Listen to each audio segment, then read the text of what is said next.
tamu kita ya. Jadi pada siang hari ini ya kita akan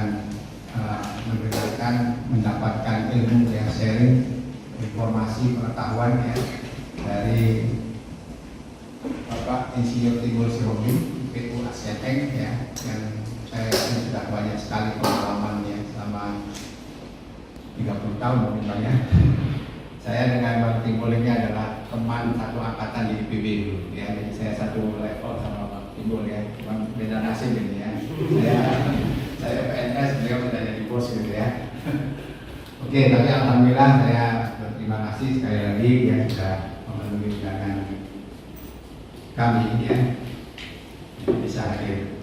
Jadi acara ini sebenarnya adalah rangkaian daripada kegiatan ilmuwan namanya ya. Jadi kegiatan ilmuwan di mana satu subjek, satu mata kuliah gitu, itu akan diampu oleh 3 pihak ya. Satu dari Universitas Brawijaya, yaitu saya, karena ini adalah mata kuliahnya adalah nutrisi non-ruminansia 2 lanjut ya. Jadi saya dosen dari Universitas Brawijaya. Kemudian yang kedua adalah dari industri praktisioner ya, yaitu tamu kita kali ini ya, Insinyur Timbul Sihombing, IPU ASEAN Eng ya, ASEAN Engineering. Kemudian nanti yang ketiga, insya Allah nanti bulan Oktober awal-awal itu dari dosen luar negeri. Kita tahun ini dari Wageningen Landbouw University ya, Dr. Ren Wakel namanya, dia ahli nutrisi ya. Dan saya harapkan juga nanti teman-teman mahasiswa ya, itu karena online ya, karena jauh jadi kita keterbatasan dana untuk mendatangkan dosen dari luar negeri, jadi kita mengadakan secara online ya. Insya Allah awal-awal bulan Oktober ya, 1 minggu sebelum TS.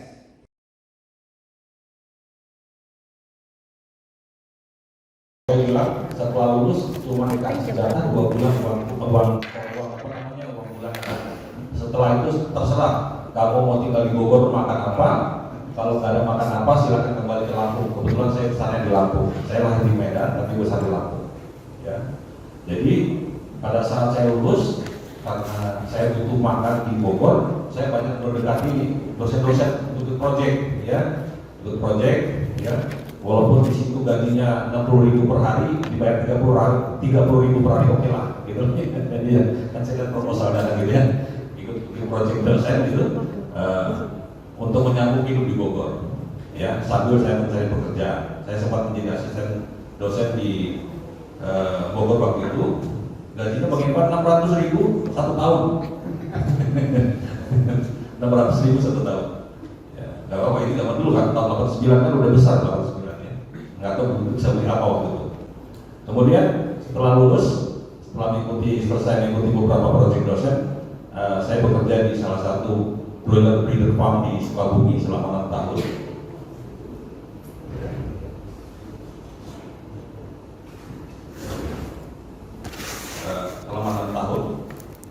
Kemudian setelah itu saya pindah ke industri pakan ternak. Jadi setelah 95 sampai saat ini saya lebih banyak berkecimpung di industri pakan ternak. Dari awal saya bekerja di satu perusahaan investor dari Amerika, karena di Indonesia itu dari Amerika.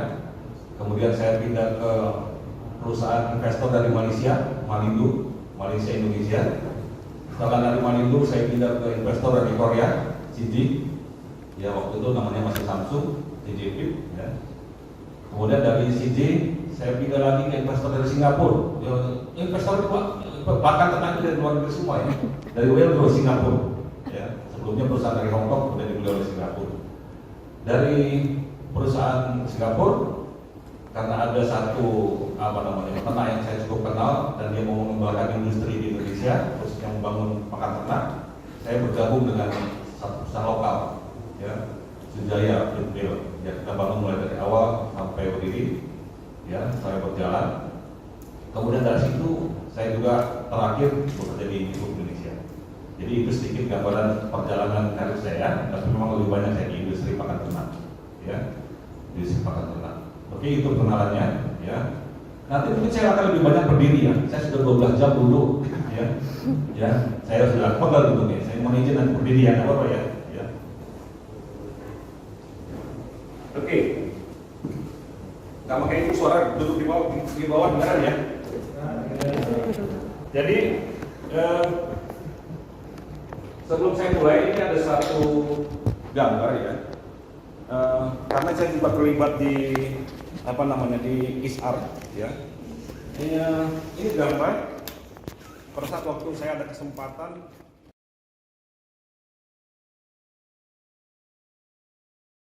Nah, sampai di sana saya naik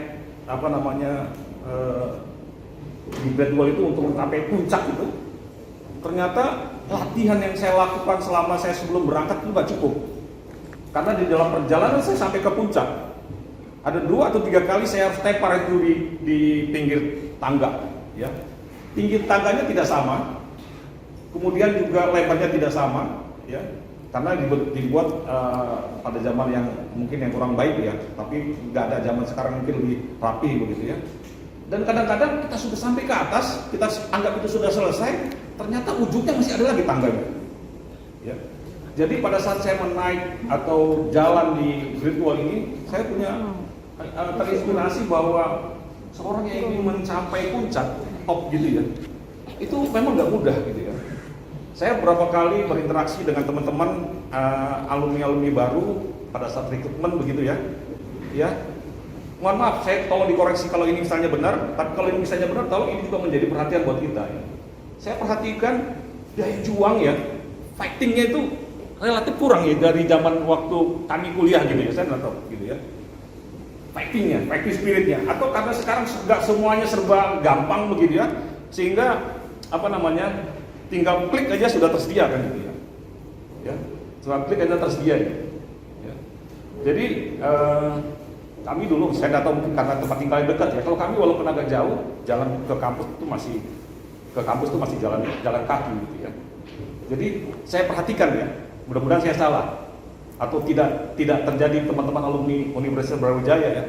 Spirit fighting spiritnya tuh relatif agak berbeda sedikit gitu ya. Jadi pindah satu kerja belum setengah tahun, pindah lagi.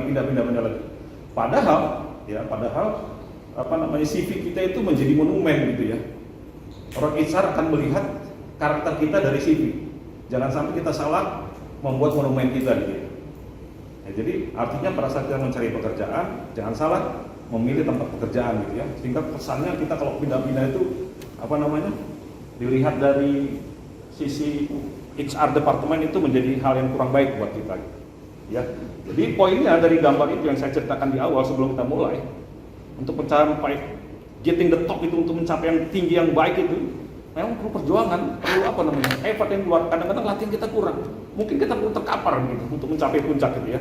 Kita pikir sudah sampai di atas, ternyata belum. Ya, ternyata belum. Ya, jadi itu yang mengawali buat teman-teman semua gitu ya, sehingga spirit kita pada saat kita nanti lulus ataupun nanti kita cari kerjaan atau apapun profesi kita setelah kita kuliah nanti, kita menjadi orang yang terbaik gitu. Ya, kita menjadi orang yang terbaik. Oke, itu yang awali. Kemudian bahasan kita ya, ada 6 bahasan yang akan saya sampaikan pada hari ini. Nanti mungkin kita nggak usah pisahkan mana presentasi mana jawab pertanyaannya. Nanti kalau di tengah-tengah ada hal yang kurang jelas gitu, perlu pertanyaan tinggal angkat tangan. Ya, ada 6 poin yang akan kita bahas ya. Ya, pertama nanti kita bahas tentang industri peternakan, ya. Kemudian di dalam industri peternakan itu organik pakan, nanti broiler farming lain. Saya cuma ambil 2 spesies ya, layer sama broiler karena itu yang mayoritas ya di kita ya. Walaupun sebetulnya puyuh, bebek itu lagi dikembangkan juga untuk unggas-unggas lainnya gitu ya. Tapi ini yang mayoritas yang paling besar gitu ya. Kemudian nanti kita sedikit overview tentang bahan baku seperti apa dan perkembangan teknologi di industri pakan. Ya, perkembangan teknologi di industri pakan seperti apa gitu ya. Ini adalah pembahasan yang akan kita coba diskusikan sepanjang menjelang sore nanti mungkin ya. Oke.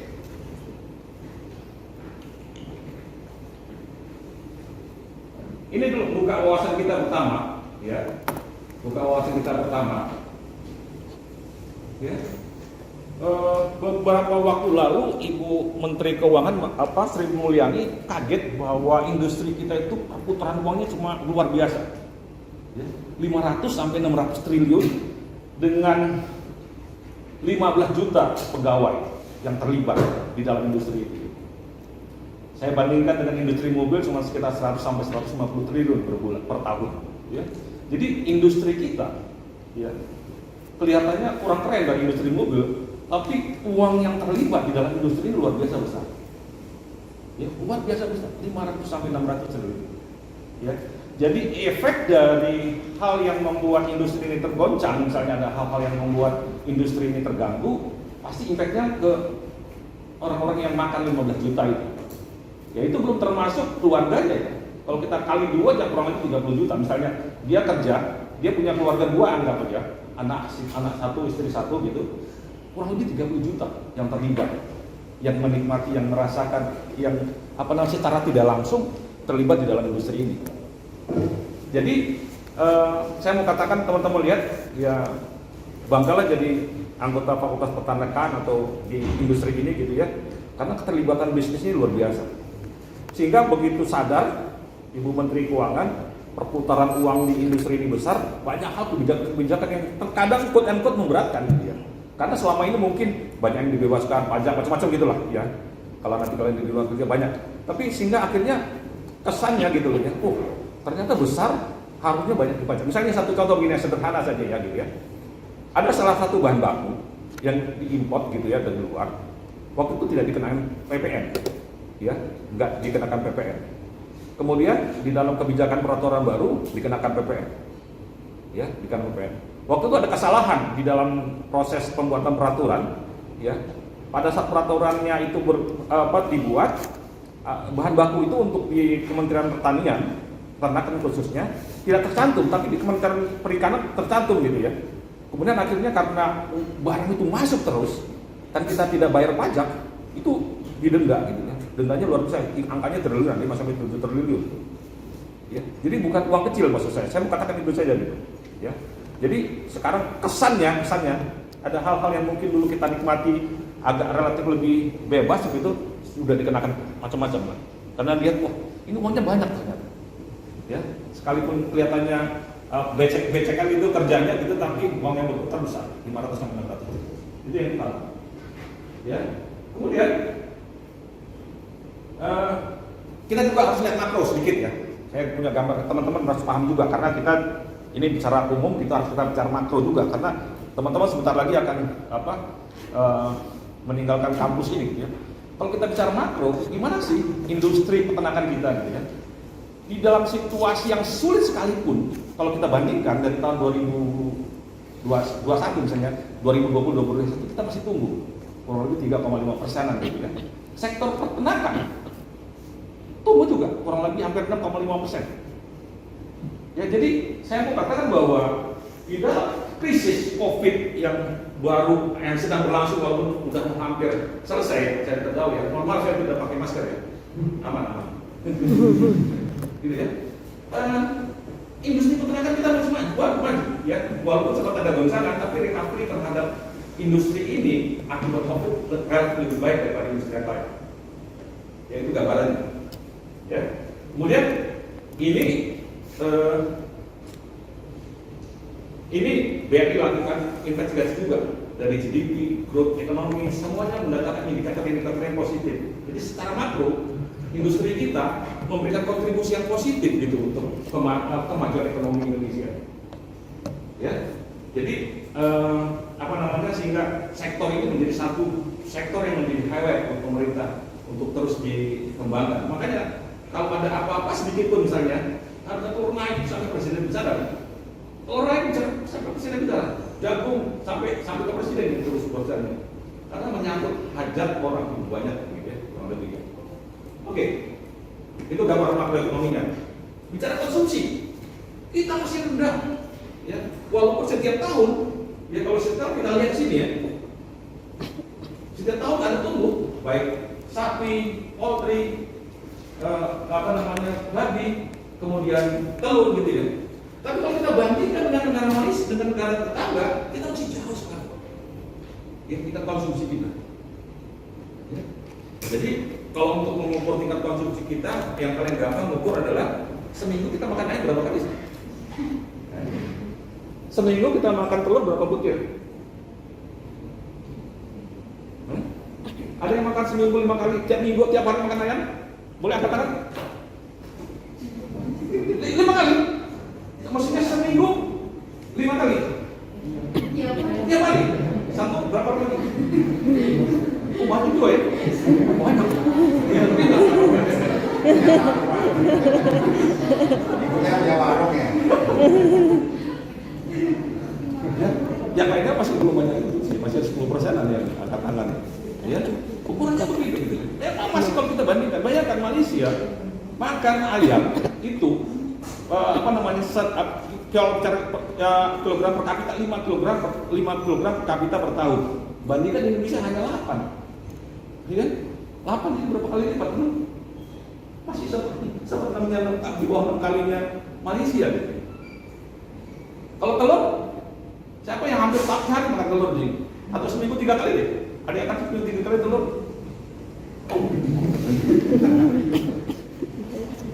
Ada yang lain? Telur? Banyak.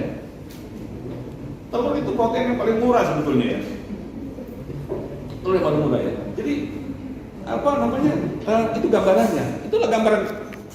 Karena mayoritas ini contoh samplingnya relatif makan daging dan telur kurang, itulah gambarannya kita kan 8 kg per tahun.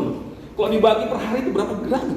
Karena secara rata-rata, walaupun sebenarnya kalau di DKI, kalau kita bicara di DKI, itu kalau di DKI itu 45 kg per tahun per kapita. Kalau DKI ya. Tapi kalau kita bicara daerah-daerah masih di bawah 1-2 gitu. Average 8 kg. Ya, tapi kalau untuk DKI bisa 45 kg. Ya itu gambarannya. Jadi potensi ini asing melihat, wah luar biasa. Naik saja misalnya ya, konsumsi kita ya dari 8, jangankan 9 gitu ya, setengah kilo aja ya. Itu efeknya banyak sekali. Ayam peternaknya, industri pakannya semuanya setengah kilo aja. Kalikan jumlah penduduk kita yang 270 juta gitu. Itu banyak sekali efeknya. Sehingga sampai sekarang pun kalau kita bicara industri ini, boleh dikatakan mungkin 60-70% adalah industri-industri investor dari luar negeri asing. Ya, dari China, Korea, Eropa sekarang baru masuk lagi, Belanda, gitu ya, banyak sekali. Ya, industri ini. Jadi industri ini hampir boleh dikatakan dikuasai oleh asing, gitu ya. Ya, 60-65%. Ya, itu gambarannya. Kalau kita lihat data konsumsinya, ya, mungkin nggak begitu jelas ya. Jauh sekali. Ya, jauh sekali. Kemudian kalau kita bicara produksi, kalau lihat data ini kita over. Ya, kadang-kadang bingung ya. Kita sampling banyak yang nggak susah makan gitu ya. Tapi kalau lihat data produksi, ini perhatikan data produksi. Ya. Ini produksi, ini kebutuhan. Ini untuk ayam, ini untuk telur, ya. Masih lebih banyak produksi daripada kebutuhan gitu, oversupply sebetulnya gitu kan. Ya. Lembaga survei pernah lakukan survei untuk tingkat konsumsi gitu ya. Kira-kira tahu nggak teman-teman ya, secara tebak-tebakan aja, berapa sih expend orang Indonesia untuk beli pulsa per tahun? Siapa yang mau kira-kira jawab? Kira-kira expend orang Indonesia setahun gitu, untuk beli pulsa berapa? Pulsa tiap minggu, tiap bulan. Total ya rata-rata aja. Orang Indonesia, seluruh orang Indonesia lah. Berapa? Oke, kalau kita bicara seluruh Indonesia berapa kira-kira pengeluarannya? Kira-kira angka triliunnya berapa? Orang beli pulsa di Indonesia setahun kurang lebih 6 triliun. Tapi beli telur ayam nggak sampai 2 triliun, 3 triliun total konsumsi ya, kalau kita bicara konsumsi. Jadi mereka kalau dia pilih, saya nggak tahu kalau teman-teman suka pilih gitu ya, uang pas-pasan gitu, beli pulsa atau beli ayam gitu. Bagus kalau ayam kan. Ya, 6 triliun pernah dilakukan untuk expert seluruh orang Indonesia untuk beli pulsa. Ya. Kadang-kadang kita nggak cukup satu tuh handphone harus dua kan gitu ya. Saya punya teman itu punya handphone 5, saya kata kalau ya. Oh ini yang Excel untuk ini, oh ini yang ini 5 Pak, betul 5. Tapi nggak tahu mahasiswa ada yang 2 nggak? Nggak ada ya, bagus lah begitu. Jadi tidak memberikan kontribusi yang sebelumnya itu gitu, nambahin beban expand yang luar biasa kan gitu. Makanya industri telekomunikasi juga maju. Gitu. Oke. Ini kita bicara produksi, ya. Jadi kita bicara produksi, kita menurut data masih lebih banyak produksi daripada kebutuhan. Artinya memang itu tadi tingkat konsumsi kita. Entah itu kampanyenya, entah itu apa namanya lagi. Entah itu apa namanya. Kalau kita perhatikan iklan gitu ya. Coba perhatikan ada nggak iklan? Makan telur banyak, makan ayam banyak, nggak ada. Iya kan? Yang ada apa Indomie gitu kan semuanya apa lagi? Nggak ada gitu. Jadi memang apa namanya kita masih belum serius gitu loh. Kita belum serius untuk apa namanya melakukan campaign sih. Kami di industri ya seringkali lakukan CSR, tapi kan itu hanya sporadis gitu ya. Ya hanya sporadis. Tapi kalau iklan di TV itu akan lebih efektif. Tapi biayanya kan mahal sekali kan. Karena iklan itu hitungannya detik bukan menit. Berapa detik berapa puluh juta kan gitu. Ya. Oke. Ini gambarannya. Jadi makan sebanyak-banyaknya karena produksi kita masih banyak gitu. Saya nggak tahu sekarang harganya berapa, berapa gitu ya.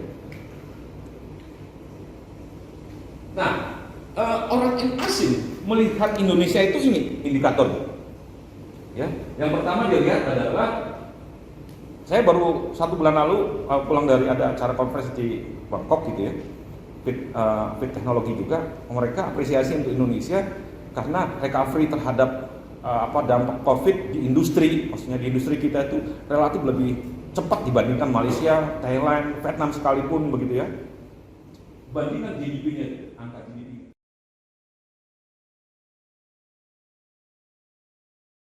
Kalau kita anggap umur ayam awal DOC itu beratnya 40 berat, itu juga ambil 3,5 kali kan.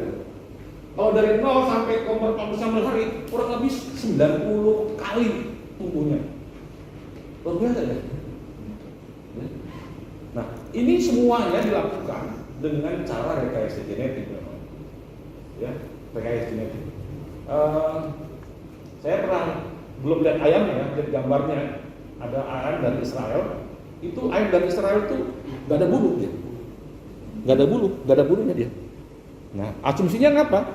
Kenapa kita kasih pakan? Kan kalau kasih pakan itu kan dia untuk tumbuh semuanya, bukan hanya daging kan, bulu semuanya kan. Nah, kalau ayam dari Israel itu nama ayamnya itu ANAK, anak. Tapi nggak tahu tulisan ANAK gitu ya. Dia nggak ada bulu. Kenapa nggak bisa dipelihara tempat lain?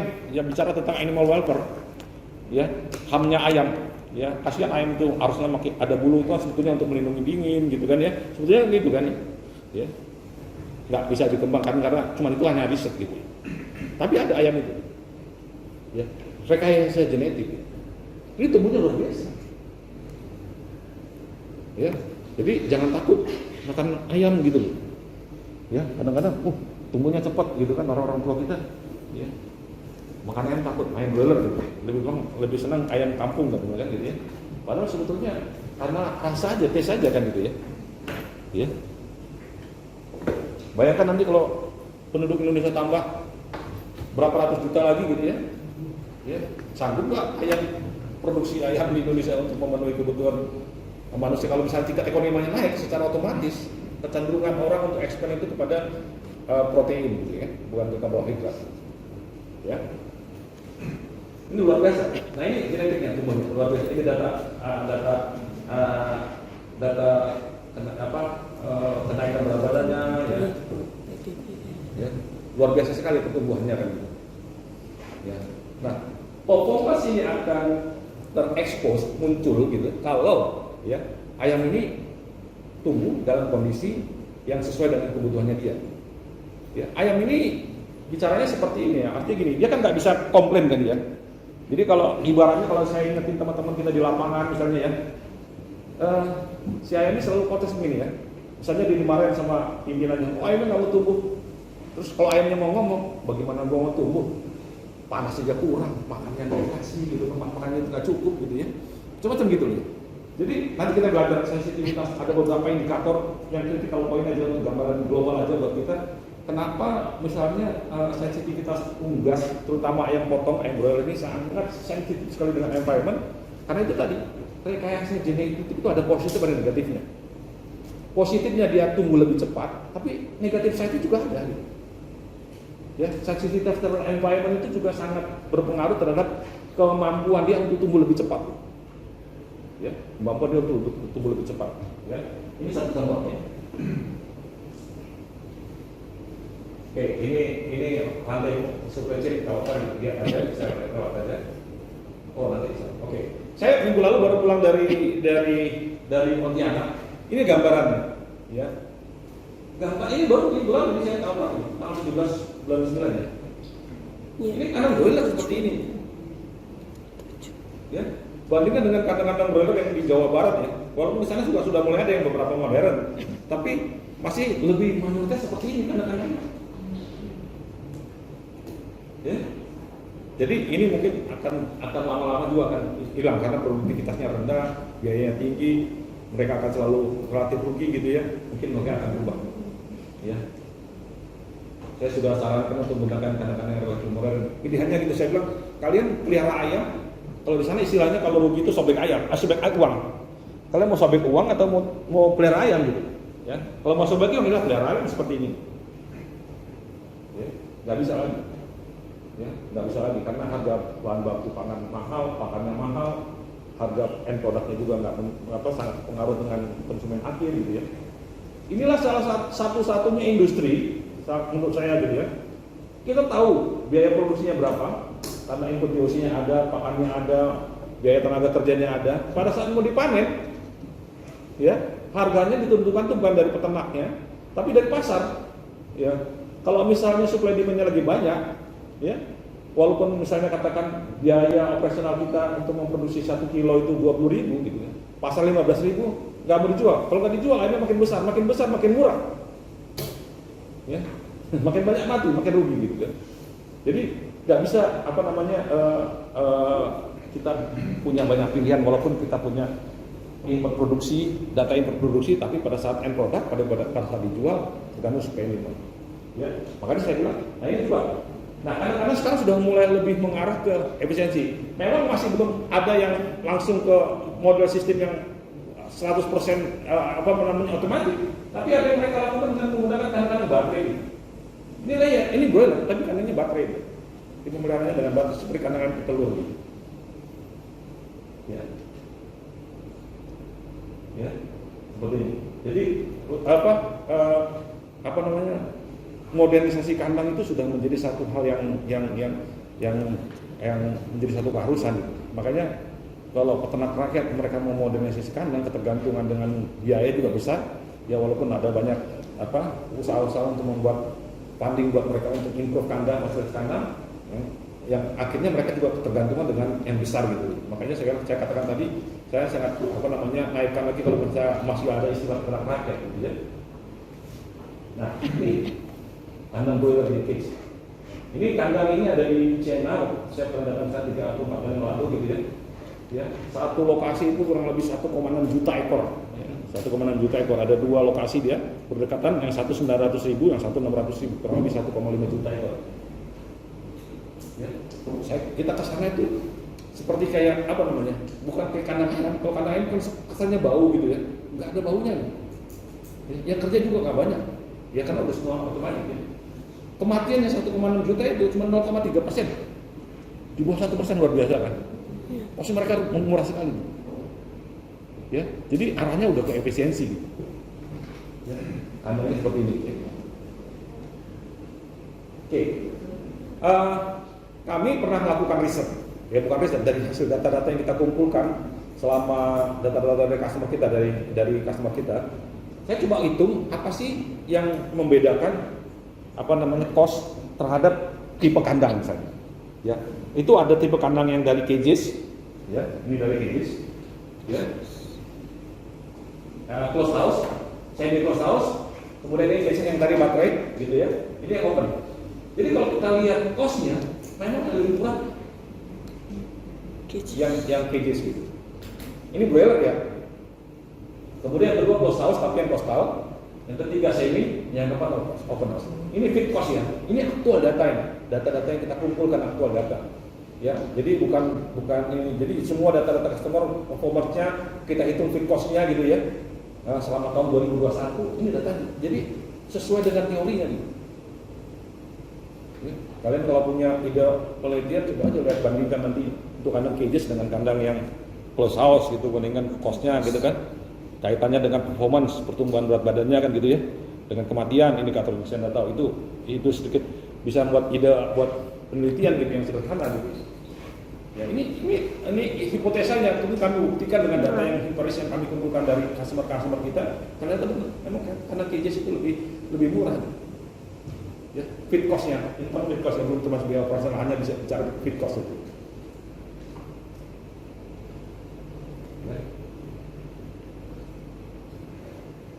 Oke, ini supply chain tadi sehingga kita harus lakukan efisiensi. Oke, saya pada ini. Nah, ini satu critical point. Ya, titik tumbuh apa tumbuh ya? Saya tumbuh ya. Saya cuma tumbuh ya. Tumbuh. Nah, titik tumbuh begini. Jadi rekayasa genetik di ayam broiler karena dibuat di negara maju, mereka lebih memprioritaskan bris, dada. Sehingga pada saat mereka melakukan rekayasa genetik itu, bagaimana caranya pada saat ayamnya tumbuh, yang lebih cepat berkembang atau lebih cepat tumbuh, yang lebih banyak dagingnya itu di bagian dada. Ya, di bagian dada. Karena itu yang dikonsumsi mereka kan, Nah, hasilnya setelah mereka lakukan rekayasa genetik terhadap ayam-ayam untuk mereka paksa lebih banyak tumbuh daging di dada ini, titik tumpunya mereka berubah, ayam ini berubah, ya berubah. Jadi ayam ini lebih berat ke depan, malas bergerak, ya malas bergerak. Kemudian impactnya di manajemen banyak, ya. Jadi ayam ini kalau ibaratnya kalau sama anak kandang nih, lu kalau nggak deketin makanan gua di sini gua nggak makan. Terserah lu gua mau tumbuh apa enggak. Lu mau dapat duit apa enggak, kira-kira gitu. Jadi ayam itu makin nggak mau bergerak, relatif gerakannya lebih terbatas. Jadi artinya apa? Tempat makannya harus cukup, jumlahnya, rasionya, penggunaannya. Ya. Kemudian karena dia gerakannya terbatas gitu ya, gerakan terbatas, dia nggak perlu space yang banyak-banyak, jadi tingkat kepadatannya juga bisa dinaikkan gitu, per meter square-nya gitu. Ya, jadi akhirnya lebih banyak kaitannya ke efisiensi produksi. Jadi tumpunya berubah, ya ayamnya nggak mau bergerak. Ya, jadi tapi akibatnya ya stres internal tadi, gitu ya. Ada stres internal karena ada perubahan genetik, tumbuhnya cepat, ya. Kadang-kadang bagian dari organ-organ tubuhnya yang nggak bisa sesuai dengan pertumbuhan berat badannya, ya ada istilahnya di dalam manajemen itu asites, gitu ya, asites. Jadi ayamnya tumbuh cepat, tapi organ di dalam tubuhnya tidak tumbuh dengan cepat juga mengikuti pertumbuhan ayamnya kan, sehingga dia kesulitan bernapas. Ya kalau orang kita mungkin kena stroke gitu ya, tiba-tiba mati, gitu ya. Ya. Kemudian sensitif terhadap mikroorganisme, ya sanitasi kaitannya akan gitu.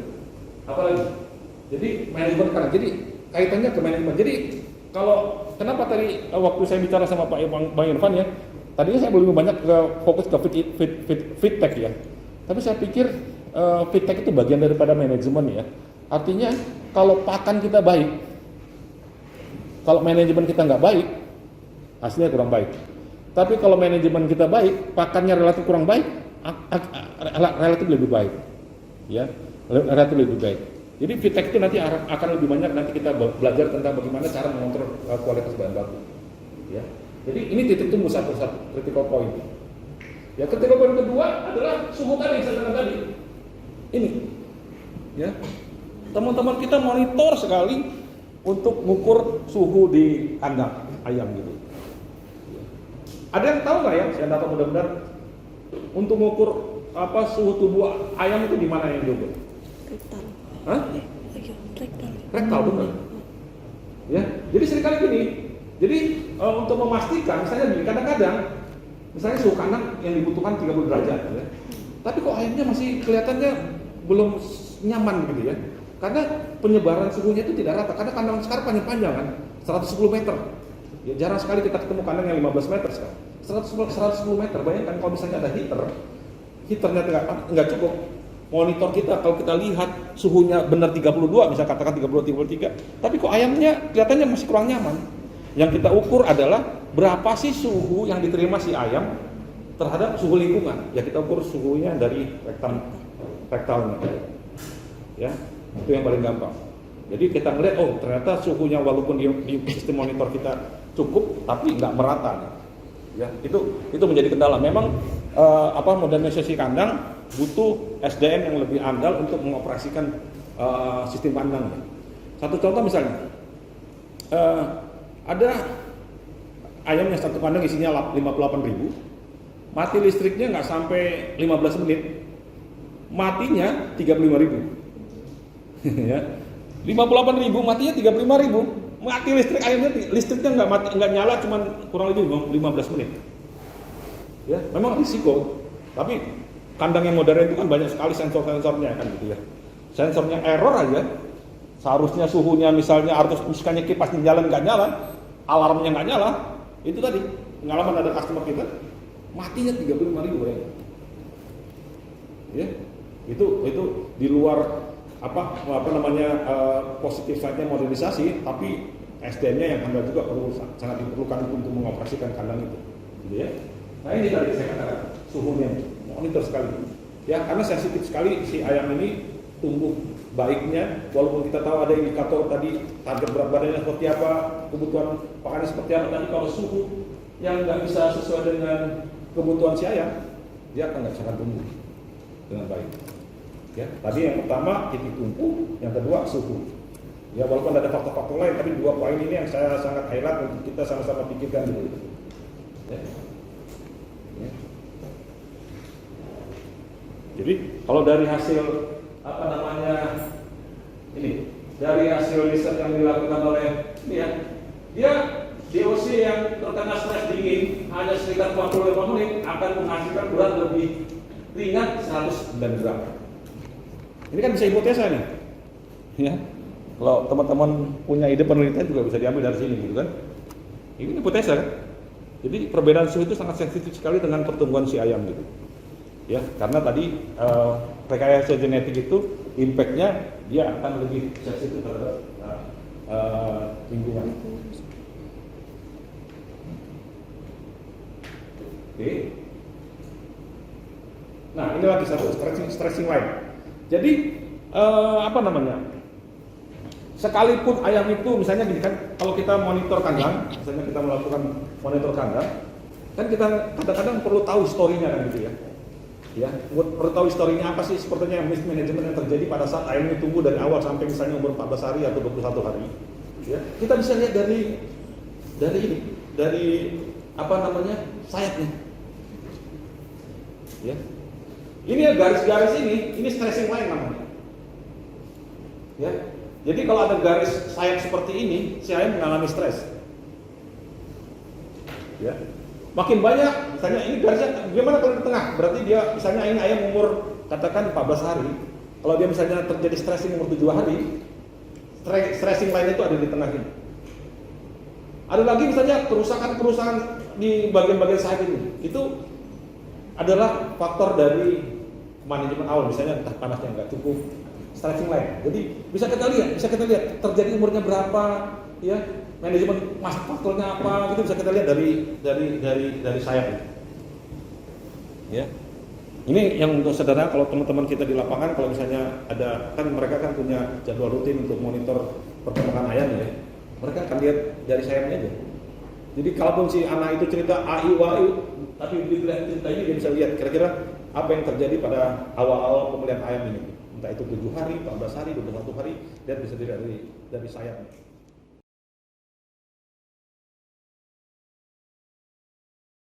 Di luar yang normal ya, artinya karena jagung itu jadi komoditas politik gitu ya. Oke. Nah ini wheat saya katakan. Nah persoalannya sekarang, kalau harga jagungnya lebih mahal dari harga wheat, kita bisa pakai substitusi wheat. Sekarang harga jagung lebih murah daripada harga wheat, kita nggak bisa pakai wheat. Jadi kalaupun kita pakai substitusi, tergantung dari harga bahan baku lokal yang kita lagi pakai, gitu ya. Karena pada saat kita menyusun formula itu least cost sistemnya ya, yang termurah gitu ya, yang termurah. Jadi dia akan manggil bahan baku yang least cost, ya, least cost. Oke. Nah ini gambaran harga apa lokal, harga raw material impor yang sangat volatile sekali gitu ya, bayangkan kenaikannya, ya. Nah, pabrikan dengan input produksi yang mahal seperti ini mau nggak mau kan harga pakannya naik kan gitu. Harga jualnya malah naik. Urusan kadang-kadang harga ayamnya tidak sesuai dengan input produksinya itu cerita lain, tapi biaya produksinya pasti lebih mahal karena harga bahan baku mahal. Ya. Nah, persoalan di kita sebetulnya ujungnya ya kampanye gizi itu yang masih kurang gitu. Ya. Bayangkan naik setengah kilo dikonsumsi hewan, protein hewani kita itu pasti apaknya pasti lebih banyak. Ya, mudah-mudahan tingkat pendapatan per kapita kita juga naik, secara otomatis kecenderungan kita untuk mengkonsumsi protein pasti lebih banyak daripada karbohidrat. Ya, kalian bisa alami sendirilah. Ya, kalian lebih makmur masih mulai makan nasi daripada ayam kan gitu ya. Gitu ya, kurang lebih begitu. Ya, ini juga fluktuasi harga luar biasa begitu ya. Jadi memang karena saya mau tampilkan ini untuk memberikan gambaran bahwa ketergantungan kita dengan luar itu sangat kuat, sehingga pasti berpengaruh terhadap industri kita terutama di harga pakannya gitu ya. Jadi kalau harga pakan mahal itu bukan penyebab harga telur mahal, yang menyebabkan itu harga biaya produksinya lebih mahal ya gitu ya. Oke.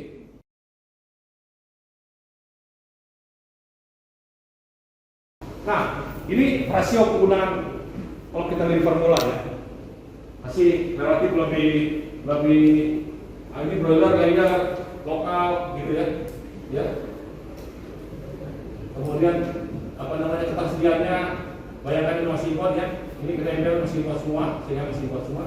Beberapa yang lokal, tapi tergantung benar bisa ada juga di impor ya. Jadi kalau kita bicara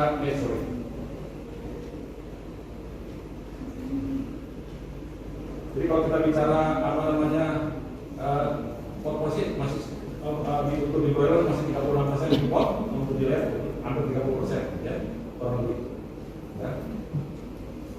Kemudian, ini tadi kita kan saya kira saya tahu kalau kita mungkin saya kira berbeda sudah mungkin impor solar grill.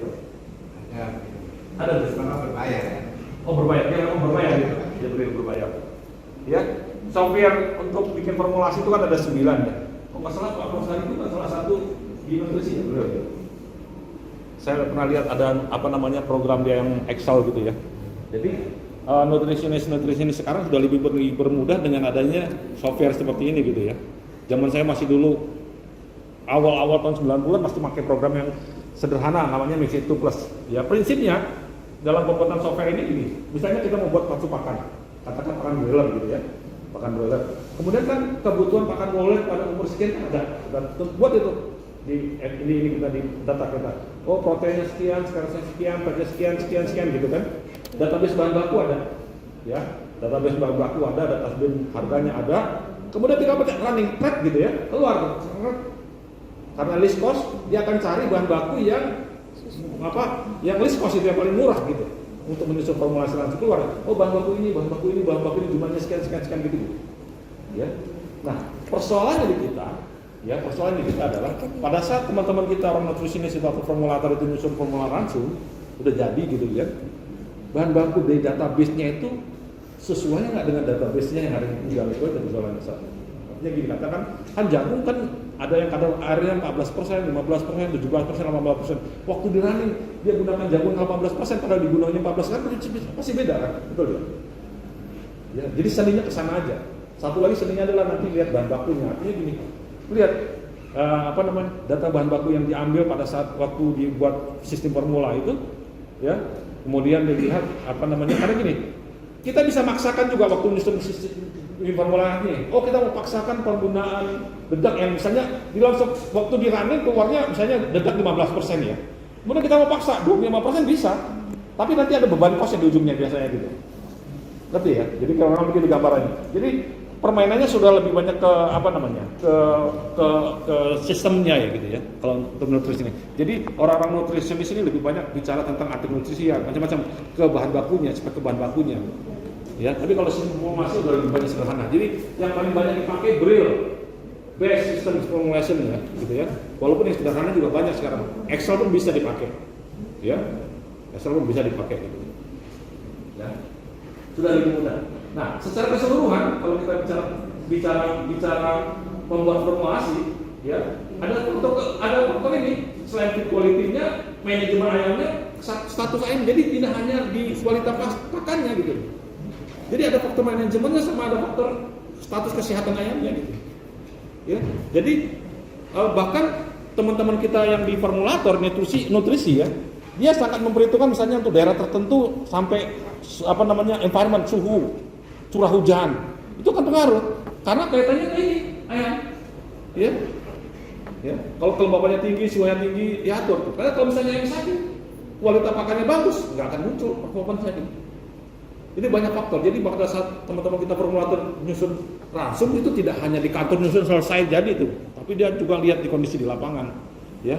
Bahkan apa peta suhu lingkungan itu dia ukur, dia lihat story-nya gitu. Sehingga pada saat dia nyusun langsung itu bisa dibuat formasi pakan. Nah, ini cost pakan berdasarkan spesies. Ya, kalau untuk unggas 70-75%, ikan tuh 55%-an. Ya, kontribusinya, bebannya. Ya, bebannya. Jadi kalau untuk produksi ayam, beban cost secara keseluruhan itu pakan 70-75% memang besar. Ya, kalau ikan cuma 50-50%. Oke. Nah, ini inovasi-inovasi yang dilakukan oleh industri ya. Ya, mungkin nggak usah detail, tapi ada yang lakukan internal, ada yang lakukan juga secara eksternal. Ya, eksternal memperhitungkan ada banyak hal.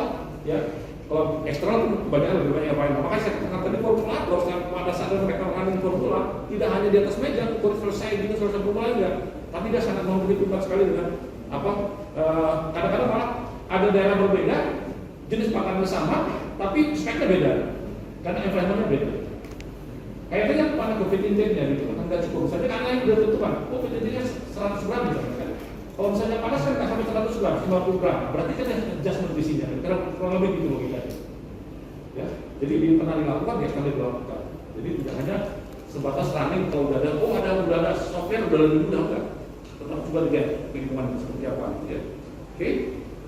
Ini inovasi proses inovasi dalam sistem saya kira juga apa namanya di kita misalnya gini, kalau kita bicara protein, ya, SNI kita agak terlambat gitu. Kalau saya SNI dari pakan kan ditentukannya protein kasar, padahal industri kita udah akan bicara protein kasar sebetulnya. Ya, sama amino ternak kan dulu ya. Jadi protein kasar itu bisa aja kita gilingin tepung bulu aja waktu dianalisa protein kasarnya tinggi masuk spek SNI, tapi permasalahannya nggak harus atau enggak. Ini juga kita lagi ubah SNI untuk tidak hanya indikator menggunakan istilah protein kasar tapi atas dasar asam amino ya. Repotnya perubahan-perubahan seperti itu harus menurut undang-undang. Kemarin saya ikut 2 bulan lalu, masih ada proses lah gitu ya gitulah. Reform is our country gitu. Ada banyak hal yang kita harus coba lakukan. Ada apa? Industri sama government ini nyambung gitu, ya nyambung gitu. Oke. Ini salah satu pendekatan di ayam broiler gitu ya. Sekarang nggak bisa satu jenis untuk pembelian ayam dari awal sampai akhir. Ya, bahkan di negara-negara yang sudah lebih maju, ayam potong itu pakannya ada 5 jenis. Pre-starter, starter, grower, finisher 1, finisher 2, 5. Kalau di kita punya 3. Pre-starter, starter, grower, atau finisher. Untuk di beberapa negara sudah 5. Ya, jadi kadang-kadang setiap minggu ganti. Tujuannya apa? Untuk menyesuaikan kebutuhan nutrisi terhadap pertumbuhan ayam pada periode tertentu itu aja. Outputnya apa? Untuk menjadi lebih cepat tumbuhnya sesuai dengan kebutuhan si ayamnya. Ngapain misalnya kita kasih berlebih? Ayamnya juga akan tumbuh, dibuangnya ke urin gitu. Kurang lebih gitu. Ya, kembali ke arah efisiensi. Oke? Nah, ini ada alat NIR namanya. Ya, alat NIR namanya. Industri. Jadi di industri sudah jarang menggunakan kimia basah ya. Proximat gitu ya. Ya.